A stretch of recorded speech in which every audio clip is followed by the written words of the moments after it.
Hello बच्चों। तो चलिए इस प्रश्न को पढ़ते हैं। अवकल समीकरण एक्स डी वाई बट्टा d x plus y minus x plus x y cot x बराबर शून्य, एक्स बराबर नहीं है जीरो के, का हल ज्ञात कीजिए। तो यहाँ पर देखो हमें इस अवकल समीकरण का हल ज्ञात करना है। तो प्रश्न में आगे बढ़ने से पहले इस प्रश्न से संबंधित जो मुख्य अवधारणा है उसकी हम चर्चा कर लेते हैं। तो देखो मुख्य अवधारणा क्या हो जाएगी।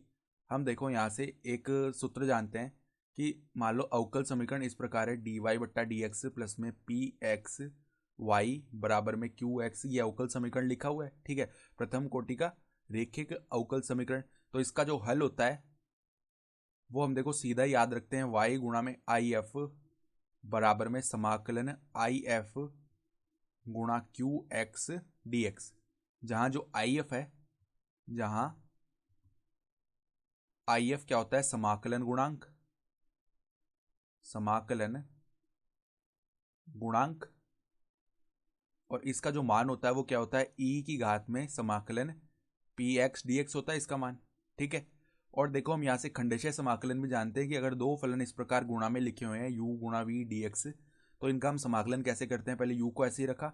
ठीक है, फिर हम v का कर देंगे समाकलन माइनस में, अब देखो समाकलन में डी यू बट्टा डी एक्स आता है पहले, फिर यहाँ पे v का हो जाता है समाकलन, और इस पूरे पद का हम समाकलन कर देते हैं x के सापेक्ष। ठीक है, और यहाँ पर ये निर्धारण कैसे करें कि पहला फलन u को बोलना है, दूसरा फलन v को बोलना है। तो इसका निर्धारण हम कैसे करते हैं, इसका निर्धारण हम आइलेट नियम से करते हैं। आइलेट नियम में देखो आई का मतलब होता है प्रतिलोम त्रिकोणमितीय फलन, एल का मतलब होता है लघुगणकीय फलन, ठीक है, एल ए का मतलब होता है बीजगणितीय फलन, टी का मतलब होता है त्रिकोणमितीय फलन, और ई का मतलब होता है चरघातांकीय फलन।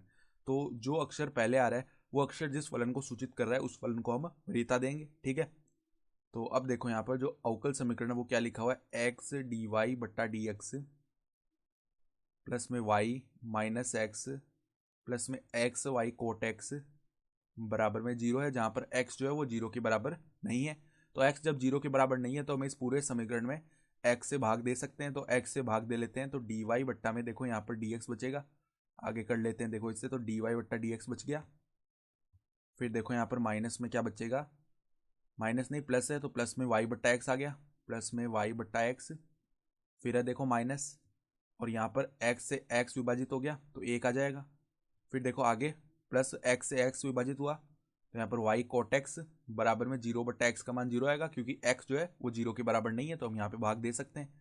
तो अब देखो डी वाई बट्टा डी एक्स, और यहाँ से अगर वाई को उभयनिष्ठ ले लिया जाए तो अंदर क्या बचेगा, एक बट्टा एक्स प्लस में कोट एक्स, ये बच जाएगा, और जो माइनस का एक है उसको उस तरफ भेज देते हैं तो प्लस का एक बन जाएगा ये। अब तुलना करेंगे हम, तो पी एक्स का मान बन चुका है एक बट्टा एक्स प्लस में कोट एक्स। ठीक है, क्यू एक्स का जो मान है वो बन चुका है एक। ठीक है, ये पद बन गए हैं। तो अब यहाँ पर हम इसका हल ज्ञात करेंगे, तो हल ज्ञात करने से पहले हमें आई एफ ज्ञात करना पड़ेगा। तो आई एफ क्या हो जाएगा, ई की घात में समाकलन पी एक्स का मान है एक बट्टा एक्स प्लस में कॉट एक्स, इसका हमें समाकलन करना है एक्स के सापेक्ष। तो देखो एक बट्टा एक्स का जो समाकलन है वो तो हो जाएगा लॉग आधार ई एक्स, फिर प्लस में कॉट एक्स का जो समाकलन है वो हो जाएगा लॉग आधार ई साइन एक्स। ठीक है, तो लॉग ए प्लस में लॉग भी लिखा हुआ होता है तो उसे हम लॉग ए भी लिख सकते हैं।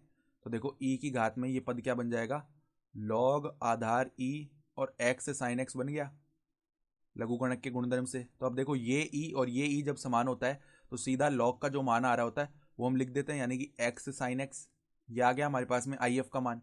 तो अब देखो हल क्या बनेगा, हल वाई गुणा में एक्स साइन एक्स बराबर में समाकलन, यहाँ पे देखो क्यू एक्स का मान तो एक था, गुणा में आई एफ का मान है x sine x D x.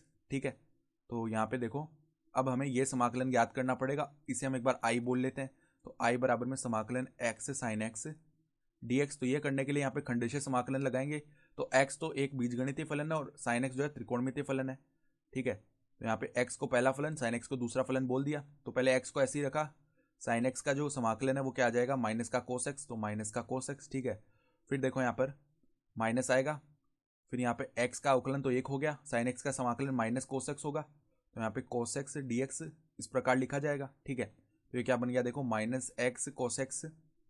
ठीक है, और देखो प्लस में यहाँ पर कोस एक्स का समाकलन क्या हो जाएगा, साइन एक्स, प्लस में समाकलन का चर सी आ गया। तो अब ये मान उठा करके रख देते हैं वहाँ पे। तो देखो हल क्या बनेगा हमारे पास में, हल ये हमारे पास में एक्स वाई साइन एक्स बराबर में देखो minus x cos x plus में साइन एक्स प्लस में समाकलन का अचर सी। ठीक है, तो अगर यहाँ से हम y का मान लिखना चाहें तो देखो माइनस एक्स कोस एक्स बट्टा में आ जाएगा एक्स साइन एक्स।